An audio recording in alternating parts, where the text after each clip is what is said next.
Typical Tech. Typical Tech. It's a touchdown, Red Raiders. Fantastic. Lubbock and leave it.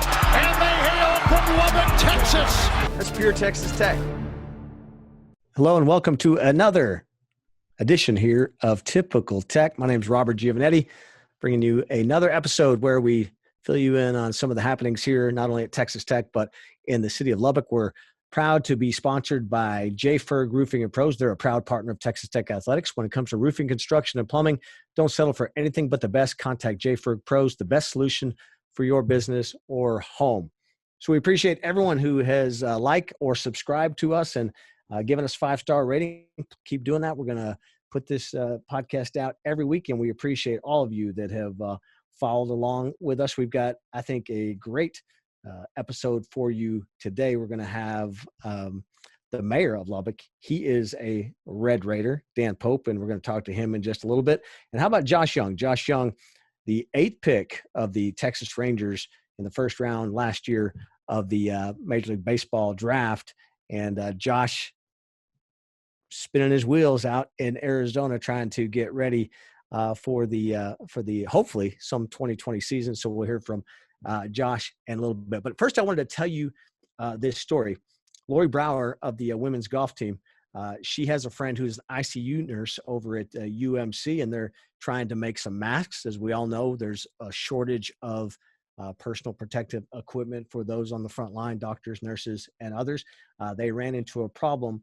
They couldn't find any shoestrings. And so Coach Brower got with a lot of the other people on campus in Texas Tech Athletics, including Coach Tim Tadlock, who was on a Typical Tech last week.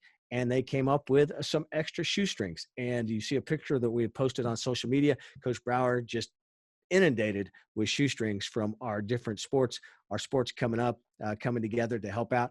That is Typical Tech. And a little bit later in this episode, we'll tell you about another really cool thing that's happening at Texas Tech to help the workers on the front line. Before we get to the mayor, it's time for your Texas Tech trivia, Typical Tech trivia. During the 2019-2020 NBA season, which right now is on hiatus, 5 former Red Raiders logged minutes in the NBA, more than any other prior season. Can you name them? So 5 former Red Raiders played some minutes in the NBA this year, which again, right now, like everything else, is on hiatus. When we come back after the Josh Young interview, we'll tell you who they were. There's kind of a tricky one in there. So let's see how well you're paying attention to your NBA and NBA trivia and your former Red Raiders. But as we mentioned, we're now pleased to be joined by the mayor of Lubbock, Texas, Dan Pope. And Mayor, as we record this, we're recording this on Monday, April 6th, 154 cases in Lubbock, I believe 5 deaths. Is that correct? That's correct, yes. So it feels like maybe the tide's turned a little bit in Lubbock. We're not seeing as many new cases. Are you how do you feel about where we are right now as a city? I think we're cautiously optimistic. So many of our cases are related to a couple nursing homes. That doesn't mean it's not discounting that, but we're digging into where the other cases are being discovered. And I don't feel like we've got a rampant community spread, which is very important. That's why the social distancing, the measures that we put in place, the governor's put in place, that's the reasons why we've done that. And I think maybe in the next several days, we'll be able to start to look at some results that say that some of our efforts are paying off. Now, that doesn't mean that we're going to go flip the switch and go back to normal. I think we're in this till April 30th. There are a lot of reasons. We can talk about that if you like. But I do think Lubbock people, our citizens, understand how important this is, and for the large part are they're buying in, as much as it's not like the way we don't want to live our life this way. Yeah, I will go back on April 30th, but I do want to say you made a impassioned plea, I think, to people like, hey, take this seriously. And yeah. You've seen some instances where people maybe haven't. You think people are starting to get the message now? I think they are. I mean, you see it.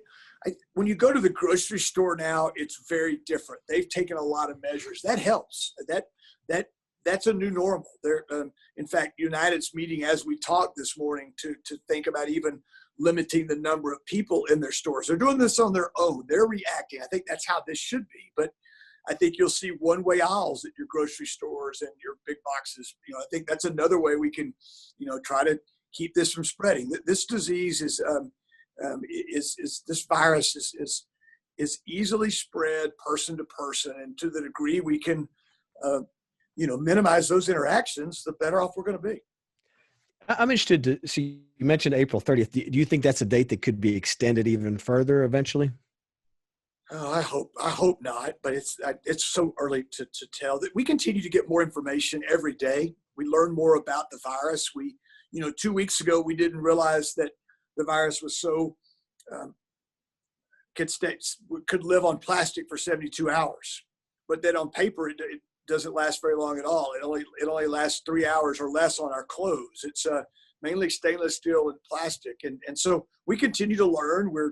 We'll today in Lubbock, Covenant is opening their first drive-in testing location. So we'll have more people being tested, which is good. They'll be using a couple versions of the immediate test. So within results within 15 minutes. So that continues to improve. The technology is improving. We're finally catching up. That, if we could test everyone, or I say everyone, if we could test a large percentage of our population, we could solve this thing pretty quickly. Sick people stay home. Those who have been exposed to it and have immunities go back to work. But we're unable to do that. So we're taking this step we've taken. Remember that if my wife or your wife, Robert, gets in a bad car wreck, we want to make sure that when they go to the hospital, they get the best care possible. And if we overrun those hospitals with these COVID-19 cases, we can't respond to emergent situations, car wrecks, people that have emergency appendectomy surgeries, even babies being born. We've got to make certain that we provide those basic services, and we're all sacrificing a little bit, but I think in the long run, it'll be worth it. Lubbock and Texas Tech have such a great connection, and it's a true kind of town in gown type relationship. You are a Tech graduate. How has the relationship been with Texas Tech as far as getting the messaging out? It's been fantastic. I want a quick story if I can. So on Friday, the 13th of this month, this thing was just starting to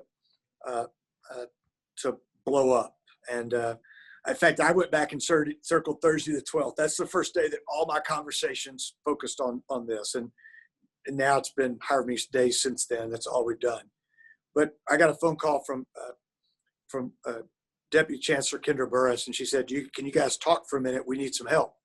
And they were making efforts to bring Tech students home from study abroad. They'd made that tough decision to do it, to pay to bring them home, to reimburse them for their expenses, all that went along with that. But they needed some help making sure that the students that didn't have a home to go back to, that they had a place that they could self-quarantine in Lubbock. And so we helped with that over that weekend, and we connected them to the private sector, made some phone calls. And, that's just one example. We talk all the time. The relationship has been very good. Last week, we reached out to interim president of the Health Science Center, Lori Rice Spearman, and Dr. Mitchell. And we asked them to start helping us build a volunteer nursing cadre of people that would be nursing students and faculty and retired nurses, and maybe some of our school nurses that aren't working. If we get to that point, we want to be able to have a list of folks that are qualified. We thought it was a great thing for healthcare professionals to do, particularly in a world like where you guys are right now in your stage 4. And, they were on that. In fact, I called one after, I set the call up late one afternoon. By the time we got on the phone the next morning, Lori Rice Spearman was way down the road on this. And so that's the kind of partnership we have. And, one more story. I had a chance to, Friday week ago, I asked Margaret Williams, the dean of the Rawls College, to get together a group of her best thinkers. And she and Kim Graham, who runs the Innovation Hub, and about 8 or 9 other really bright people got on the phone, not including me, but got on the phone, and we talked about what we need to do for our community now. And we decided that the first step to recovery for our business community is around making sure that they're able to take advantage of the safety net that's come from the government. And so, I mean, I've got people like Scott Hyde, who was one of my faculty members in the early 80s, who's now retired, but still very much an active part of our community. He's on the call, and Mike Malden, who runs their Banking Excellence Institute, and just great ideas. And in fact, by early in the week, Texas Tech and the Small Business Development Center, working with the city and the chamber, the Walls College certainly stood up an 800 number for our businesses to call locally if they need somebody to navigate them through this federal process to make sure they're getting their share of those federal dollars. We need to make sure we do that. Relatively strong businesses today, businesses that are getting all the support they can get, will definitely be strong when it comes time for us to get out of this and to move forward. And so those are a couple examples of Texas Tech and what they've been like. It's I could go on. I got a good Coach Wells stories. Maybe I can tell that here in a minute. Yeah, we want to hear about Coach Wells. Hey, I want to say, you're from Temple, right? Didn't you grow up in Temple? I am. Born and raised. How'd you end up at Texas Tech? You mentioned one of your faculty members. What brought you to Texas Tech? My parents met at Tech in the 50s, so I'm like a lot of Red Raiders. I'm multiple generation. My brothers, I have two younger brothers. We all came to Tech. Our dad always joked that we could go to college wherever we wanted to, but he was only going to pay for it if we went to Tech. So we all beat it 355 miles out here to Lubbock, and it was a fantastic decision. Could you have ever imagined, could young Dan Pope have ever imagined, hey, someday I'm going to be back here and the mayor of Lubbock? I mean, was that something even in your head, that kind of a career path? No, in fact, most of the people that went to college with me they're still scratching their head about the deal. So no, it was not it was never on my list of things to accomplish. It's funny how things happen, but it's a great job. You've heard me say it, Gio, but I can't imagine having a better opportunity at this point in my life than to serve as the mayor of Lubbock, Texas. When you got a lot of helmets and footballs and all that behind you, and you're a huge sports fan, you're friends with all of our coaches or most of our coaches. Do you have a favorite memory when you think of a Tech sporting event, something that sticks out that you're like, that's the top? Yeah, it's a hard one. You know, I have a lot of great memories from Southwest Conference basketball in the early 80s. That was a good time then. Yeah, it was. I mean, Bubba's a year older than me, but hurt his knee, so we graduated together. He's a dear friend to this day. I mean, Ray Irvin, the Taylor brothers, Tony Benford, those guys were my friends. I was actually an RA in the dorm at Weymouth for a year with those guys and lived with them a year before that. So those were great memories. I was in Darrell Royal Stadium or Memorial Stadium in November of '89 when we won down there for the first time in 22 years, and that was a big memory. But I think it's got to be the whole Minneapolis Final Four experience. That was just remarkable. We talked about it this weekend. You know, we just celebrated the 1 year anniversary of that. Yeah. And in fact, I texted Coach Beard on Saturday and told him how much we appreciate him and to hang in there. And that Denise and I were thinking back about how much fun we'd had that weekend. And, you know, in our case, like a lot of families, we had 3 generations of Red Raiders there. And it's something that I'll never forget. And I look forward to getting back. I think we'll play basketball on a Monday night in April again very soon, and we'll be there. You mentioned Coach Wells, and I want you to tell your story, but also some good things have come out of this, right? And there's no better place than West Texas. And I know you guys started that's not the official name of it, but the COVID-19 kind of relief fund, which I know has surpassed about 1.5 million or something like that. I know Coach Wells was a big part of that. You've got to be really proud of the people here in Lubbock that stepped up in West Texas. Yeah, I am. Thanks for asking about that. It's the South Plains COVID-19 Response Fund. But yeah, it's our relief effort, and it's focused on our not-for-profits and the families and individuals they serve. We think that's the quickest way to get relief to people who are really hurting. I mean, I got an email over the weekend, South Plains Food Bank, because of social distancing, and they need volunteers. And so we're this morning working on trying to get them volunteers. There's a lot of things we need to do for our community, but I reached out to the foundations and United Way and the Community Foundation of West Texas. And so, and the community bankers. And so if you take the community bankers and CH Foundation, Helen Jones and United Way and Community Foundation of West Texas together, they said, we're for this. And we're going to put our money in to sort of prime the pump. And I'd been talking to Coach Wells and he wanted to do something.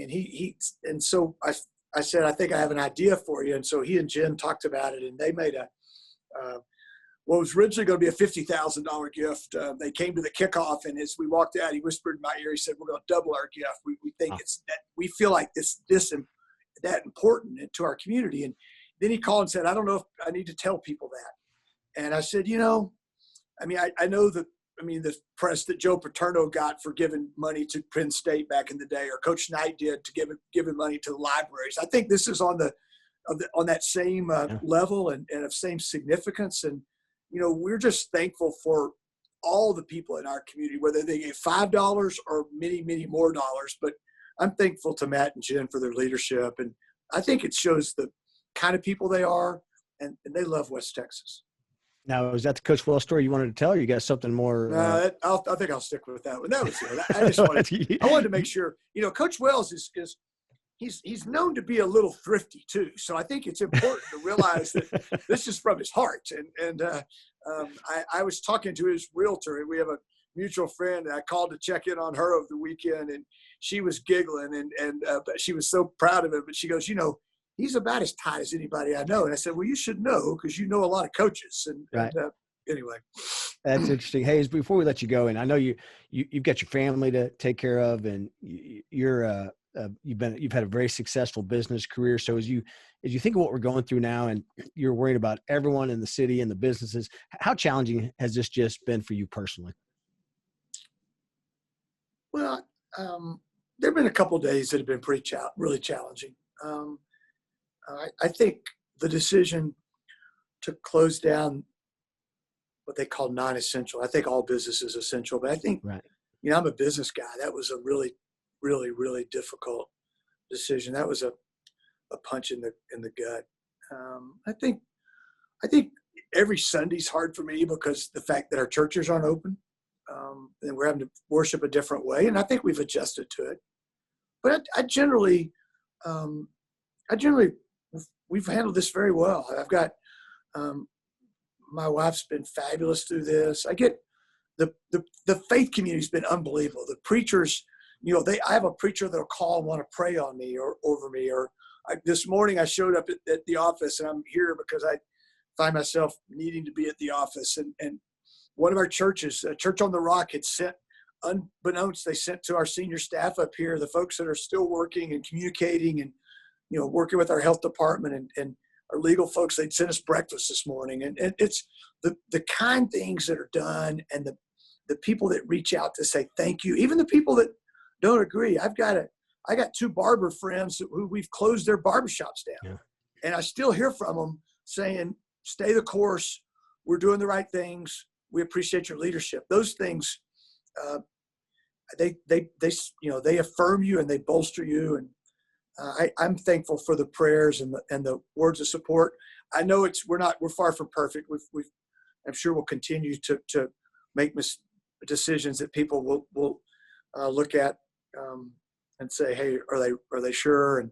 But we want people to stay safe. Staying home is equal staying safe. And just the big three, Robert, it's wash your hands, don't touch your face, and keep your physical distance, your social distance. If we'll do those things, that gives us the best chance of keeping our community safe. And remember that you and I are still, me barely, you're younger than I am, but we're still not in that vulnerable category, but we very well could be healthy carriers of this disease. And so much of what we're doing is about sacrifice. And it's been a long time since we've had to sacrifice as a country. It's difficult, but I'm thankful. I would not pick another place in the world that I'd want to be rather than Lubbock, Texas. Hey, maybe the best line I've seen during all this for you is I saw on social media, I think your daughter said, she posted a video and she said, I'm so proud of my dad. And that's the most important thing, right? Yeah. I think so. Yeah. Yeah. We better let it end on that.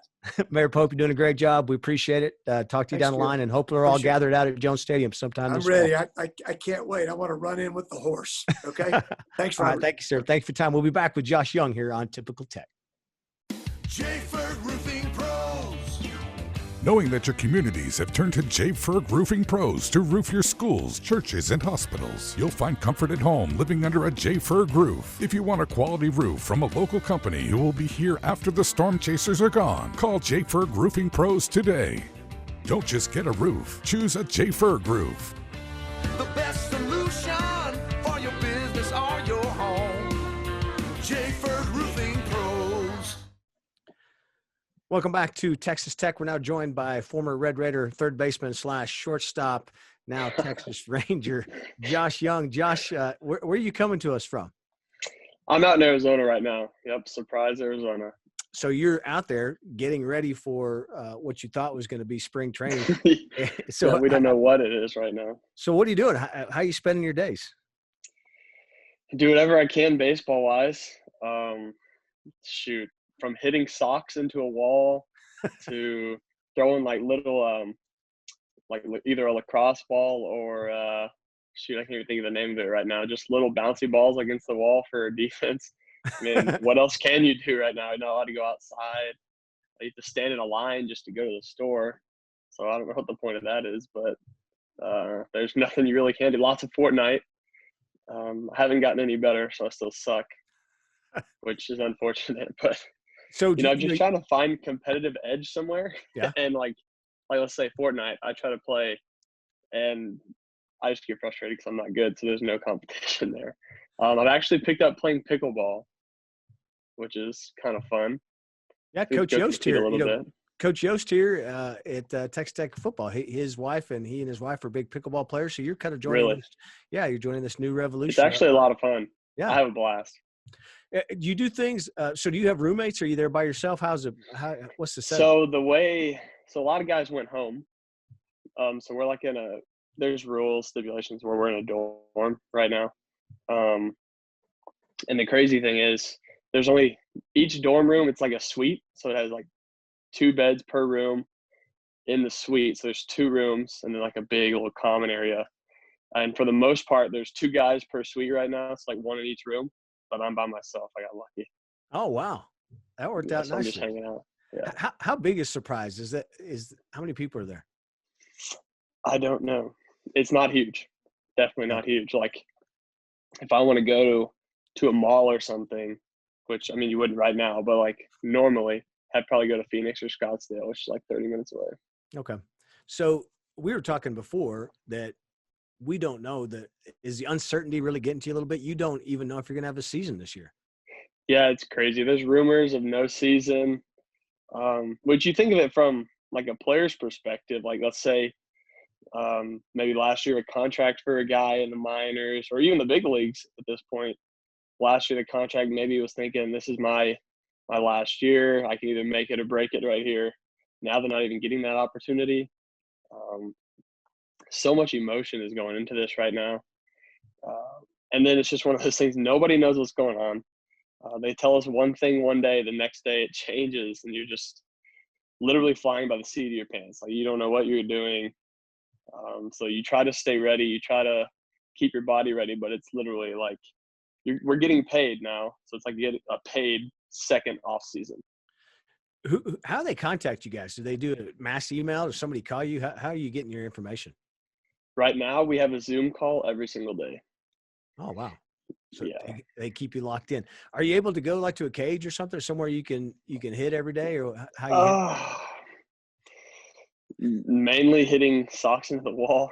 So They just got us an app called Game Sense to like kind of keep our eyes locked in. I have a VR system, but to swing a bat, mainly go in the parking lot and swing. There's not a ton of hitting because all the facilities out here are pretty much shut down. So you can do what you want sometimes. That's pretty much it. Wiffle balls out there. You never know. What would have been the plan for you this year if the season had gone off as scheduled? Where were you planning on starting? So the way like rosters work in spring training, they kind of what I've noticed is they kind of put you a team above where they think you're going to be. So like I was on the Frisco roster, so I would have probably been in high A and down east to start the season. So I think, and then I guess as people get cut from big league camp, it all just like get knocked down as they come down. How's it been for you? How are you? Are you talking to your brother very much? I mean, he had started off, Oh, yeah. you know, the team had really had a hot start. He'd had a hot start. How's he handling all this? I think he was in denial for the first week that it happened. I mean, I guess everybody was. They're like, this can't actually be happening because, I mean, this all came out, stuff started shutting down. The next thing you know, Omaha's done before the season was even canceled. Right. So that was like a whirlwind for all those guys because, like, oh, Premier Stage is shut down. Are we still going to have games? And that ultimately got knocked off. But he's back home now, and we actually talk every day. We play Fortnite together. So I guess that's where that competitive edge comes in. We start yelling at the TV. Is he better than you at Fortnite? It goes back and forth. You said you're not very good. There's days I am not very good. I know Jace plays a lot more Call of Duty than me. I don't really play it at all. But there's days where he'll go off and like get some kills, and there's days I'll go off. So it goes back and forth. But it's pretty frustrating. We'll like land and get like 30th place. It's just frustrating. Hey, how hard was it for you when the season started? Did you have any nostalgia, you know, before all this happened and the season got started, you know, after being here at 3 years, were you missing it all as it got started? Because you guys hadn't started yet. Oh, I was missing it so much. Especially out here, there's no fans unless you get to go to the big league games or something. So it's just, it's different for sure. But no, I was tuned in to every game I could watch. Any game that was broadcasted, I was watching. But there was definitely a sense that opening weekend, I wish I was there so bad. Right. But I was out here training.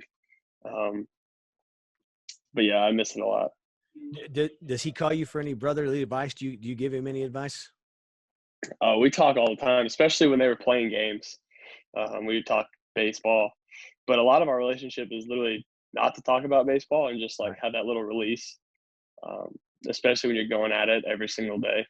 I mean, in high school, we'd get after it. In college, it's different, and now in pro ball, it's different too.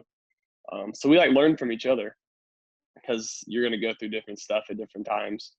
Then you'll forget stuff that someone else is going through, and you're like, oh, yeah, I got it. So, you know, we just like pass along experience to each other, which is cool. But no, I was really rooting for his success early on and throughout their season so far, which I guess now next year is going to be his freshman year again. I don't know how they're going to do it. It's going to be like freshman plus year. Like, yeah, it's going to be crazy. You don't know. Yeah, it's crazy how they work that out. Hey, I remember, I can't think of the year. It was a long time ago, obviously. I was walking with J. Bob during the summer, J. Bob Thomas, and we were walking down towards the clubhouse, and he was telling me about this kid out of San Antonio that was coming in. It was going to be really good, and that kid turned out to be Josh Young, who did turn out to be pretty good. Do you remember your first meeting with J. Bob and what those early interactions were like?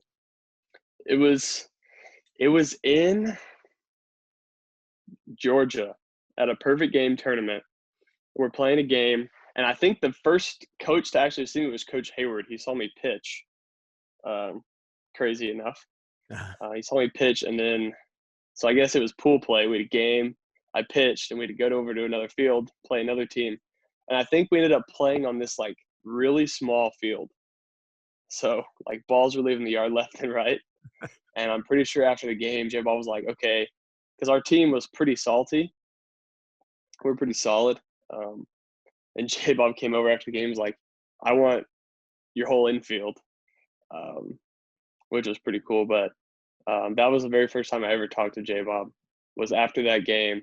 We were walking out to the cars. I think we were like the last game at the complex that day. We were all walking out to the cars. And the next thing I know is he called me on the phone during football season that year. Did any of those other guys come here? No. You're the only one. Two of them went to Pepperdine. One of them went to MCC. And then the catcher went to Wake Forest. Okay. So a pretty good group still. J-Bob solid. Obviously could identify talent. What was your first interaction with Coach Tadlock like? It's funny. I'd never really talked to him until I got here on my visit. So it was like October-ish. It was our bye week in football. I came up, and I was super nervous because my parents are both UT grads. Right.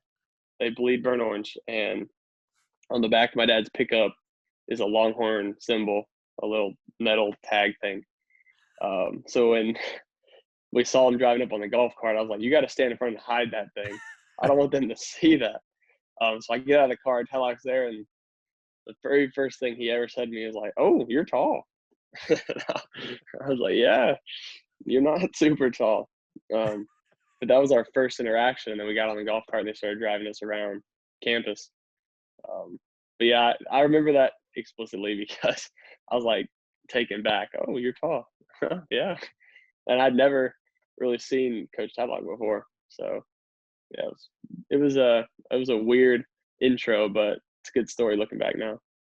How do you look back? How would you describe your 3 years here at Texas Tech?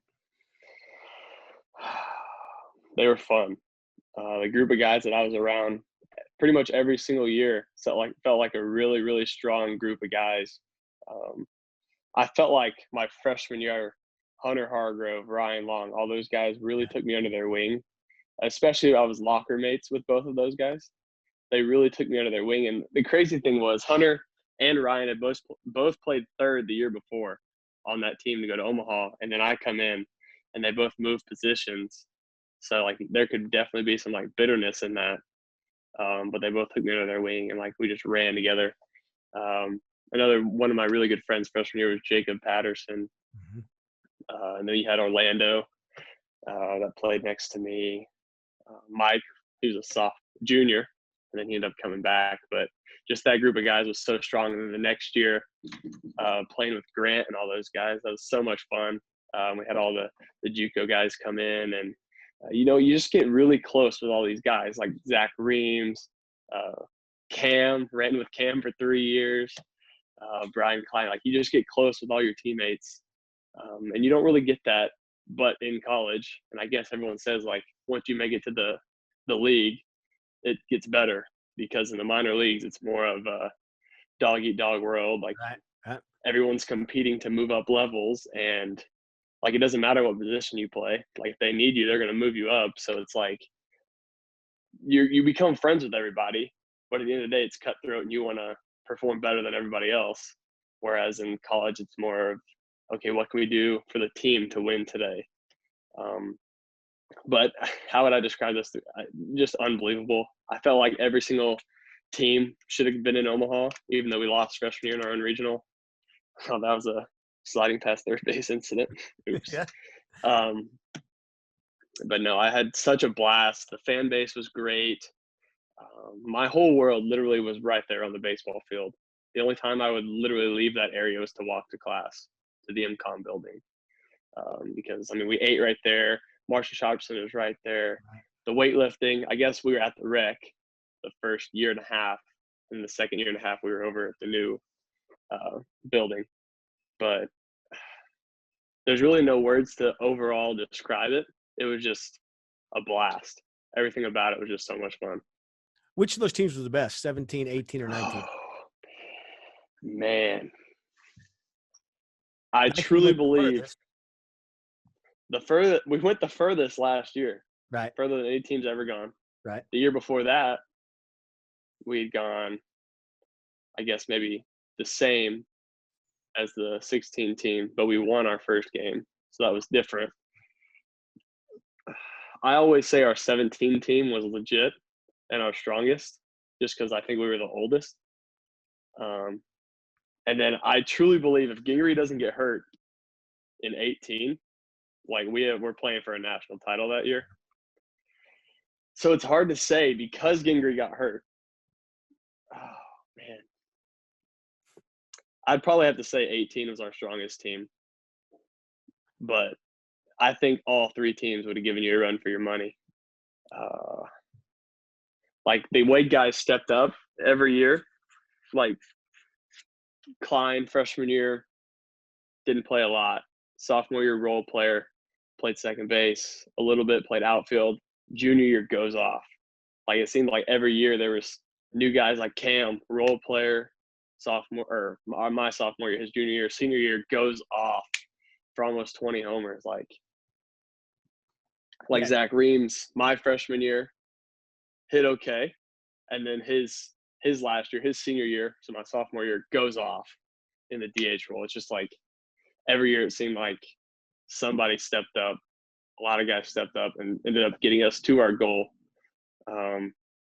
But shoot, that's so hard to say which team was the When you best. sit there and talk about those names, you start thinking about, man, every one of those teams was loaded when you hear those names. Yeah, A guy like Zach Reams, he was a huge part of that run to get to Omaha. So there's exactly. a lot of different guys. How good do you think this team this year would have been? They looked really good. So it's funny. I wasn't on the team, but I played against them in Frisco. Right. Yes. I know they were like, they're just in the warm-up phase. We're coming down off of a long season. So a little fatigue for us. But their staff was unbelievable because we're coming out there and we're like, all right, it's a college team. They're going to throw 91, 92, and they're bringing 5s and 6s. And we're just like, come on, man. Every one of them. We're tired. We don't want to see this. And yet everyone comes out of the pen, 95, 96. I remember the first time I saw Divine, little bitty guy, throwing 95. I'm just like, okay, when is this going to stop? Just where's the cookie guy to throw us, and there was no like pause button. There was no letdown with their staff this year, which I don't know if we ever had that when I was there. Like we always had guys coming out of the pen throwing hard, but this was legit. Every pitcher threw that hard, and that's different. Like you don't see that in college baseball very often. And then the way their bats were swinging it there early, they were going to be tough to take down, especially late in the season. Yeah, I don't remember ever seeing a team that ran out the number of power arms that they were able to. No. It would have been fun to watch. That's a team that was built, obviously, for June. Unfortunate that we couldn't get to see that. Hey, I'd be remiss if I didn't ask. You said Ray saw you first as a pitcher, and you only got to pitch one time here at Texas State. Do you wish you had one more shot at it? I got to get my ERA down. It's up at 81. The only thing I say is my ERA is better than Mahomes because he never got an out. Yes, he gave that's right. up some runs, so his is infinity. Mine's only 81. But yeah, I wish I'd have gotten another chance to bring that down. I don't think it could have gone any higher. I mean, it could have, but I really hope not. Mahomes got the sideways 8, so he's Exactly. He'll always have to deal with that. Exactly. Hey, so as you spend your time in isolation, are you talking to your bat at all? I know you like to talk to your bat. It's mainly my glove right now. You talking I'm to trying your to glove? break in it. I'm trying to break in a new one, and it ain't breaking in the way I want it to. I don't have like at Tech, we have auto feeder machines where it just throws balls to you all day, and I don't really have one of those. So I'm over here beating it with like a little baseball mallet thing, and That's like frustrating. right? You tie a belt around Oh, it yeah. under your mattress? So I actually did put it under my mattress. I tried that trick. Didn't work for me because I just got it in last Saturday. Yeah, so a week tomorrow. I've just been beating it, trying to break it in because the glove so I have a deal with Wilson. So I got a customized glove coming, but when Corona shut down, they sent all their gloves to the warehouse somewhere here in Arizona, and we were like 2 days away from getting our stuff. So I never got it. So it's sitting in a warehouse somewhere. So they sent me like another glove just temporarily. So I got to have a glove in the season. So I'm doing everything I can to get this glove in shape. But also another crazy thing is I did a lot of stuff with Marucci this offseason. I'm trying to find the right bat for me.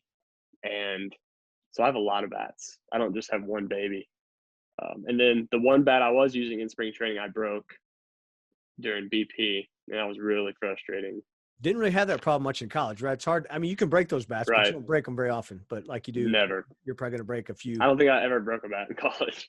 So I only actually saw 2 bats break, and I think they were both UT when they were at our place. Okay, so that's not a lot. You're in your 3-year career here. So, No.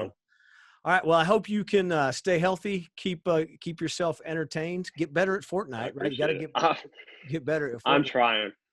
I'm And- trying. And hopefully we'll all get to watch you play some baseball sometime. I hope so. here in 2020. I really hope they don't shut our season down. It's been a long off season. Yeah, it's just been forever, right? And it's just stretching Yeah. on. So glad you're doing well. Stay healthy. A I lot of Red appreciate Raider fans really enjoyed watching you play here for 3 years. So we'll be watching you when you ever get back out. So thanks again, Josh, for joining us. Yep. Thank you very much for having me. So we heard from two great Red Raiders today. Mayor Dan Pope, again, who's got a lot on his plate right now. And Josh Young, who we have heard now is talking to his glove rather than his bat. Let's get back to your typical Tech trivia. We asked you during the 2019-2020 regular season of the NBA, 5 former Red Raiders had logged minutes more than any other prior season. Can you name them? A lot of them we were watching just about a year ago today in Minneapolis. Tariq Owens, Matt Mooney, and Jarrett Culver. Jarrett, of course, first-round draft pick of the Minnesota Timberwolves. Then the other two, Zaire Smith. Zaire, of course, recovering from an injury and illness with the 76ers. And the fifth, the one that I thought might trip you all up, Dusty Hannas. Dusty, who ended up leaving Texas Tech and finishing out his career at Arkansas. But Dusty Hannas is a former Red Raider, and he is the fifth. So Owens, Mooney, Culver, Smith, and Hannas, your 5 former Red Raiders who logged NBA minutes more than any other season. So thanks to that. Thank you again to J. Ferg Roofing and Pros. I did want to finish out with another great story that's happening. And amidst all these things, we said it a couple weeks ago, we heard Kirby Hocutt say it, we are better together, not just during this time of crisis, but all the time. But how about Reagan Collins? Reagan is a senior women's tennis athlete here at Texas Tech. Reagan is getting ready to graduate and go to medical school, but Reagan is in the Honors College here, and a group of professors led by Eliza Wong came together with students and recent graduates to develop face shields for doctors, nurses, and other healthcare professionals in the medical community, but it resulted in a lack of elastic. We heard about Coach Brower's and lack of shoestrings. Well, Dr. Wong, who'd been part of this development, talked to Reagan, and Reagan came over to Zane Perry here at Athletics. Zane is our head equipment manager, and asked about getting some Under Armour headbands. So Zane and Texas Tech Athletics donated 300 headbands to use. And on top of that, Under Armour donated 300 more. So that was 600. Well, a little bit later, as they kept filling those face masks, Tech and Under Armour again combined to donate another 1,500 headbands.